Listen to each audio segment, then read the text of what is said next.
think it's actually much worse than I thought. I think we're in the middle of the butterfly revolution. Maybe at the beginning, but we're in it. What is the butterfly revolution? Something that Cutis Yarvin apparently coined. I thought he was just some French tech weirdo that we didn't need to worry about. I think I was wrong. Peter Thiel and Musk refer to him as the prophet or the prophecy. We can backtrack later. I'm just going to jump right into this. These are the pillars of the butterfly revolution. What once seemed like a fringe theory is now being carried out by the corporate powers that have wholly captured our government. While there are some minor differences between Yarvin's approach and Musk's, here's a summary of what they have in common. Number 1, first pillar, install a CEO dictator. Yarvin's blueprint, Trump appoints a CEO to run the country like a private corporation, bypassing Congress and the courts. Musk's acts as a federal CEO, demands unilateral control over sensitive government programs, positioning himself as an unelected decision maker as Trump stays in the background. Second pillar, purge the bureaucracy. Yarvin's plan, retire all government employees. He called it rage.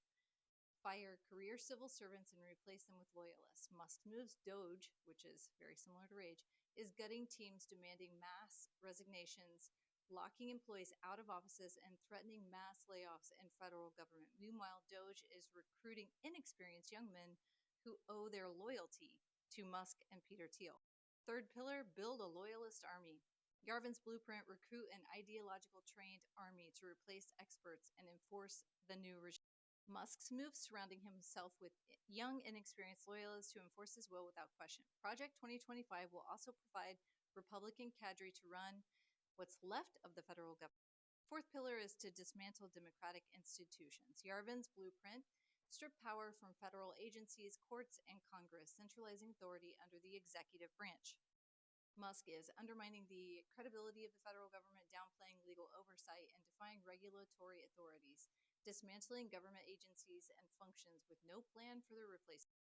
Fifth pillar, seize media and information control to maintain power. Yarvin's blueprint, take over government, journalism, academia, and social media to control public narratives.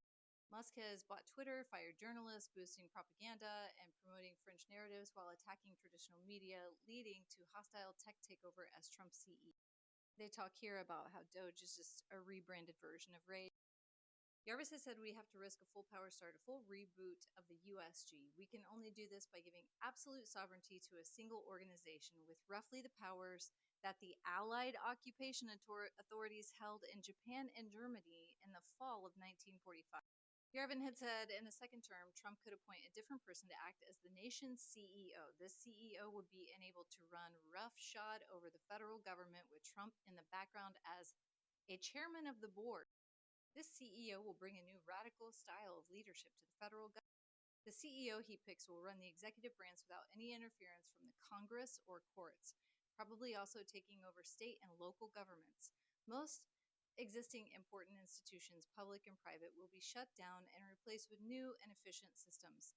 Trump will be monitoring the CEO's performance, again, on TV, and can fire him if need be. Trump should amass an army of people willing to staff his new regime. Once he wins this magnificent army of ideologically trained and Trump-loyal ninjas will be unleashed on the federal bureaucracy. He will throw it directly against the administrative state, not bothering with the confirmed appointments, just using temporary appointments as needed. I'll go into this more, but Yarvis has been quoted as saying that we should take people who are not productive and turn them into biofuel. Later, when he caught some flack for that, he said, "I'm just kidding. But we could put them in a farm, an AI farm or something, where they just live in an AI world." I have a sneaky suspicion I understand why they've buddied up with Russia and China now as well.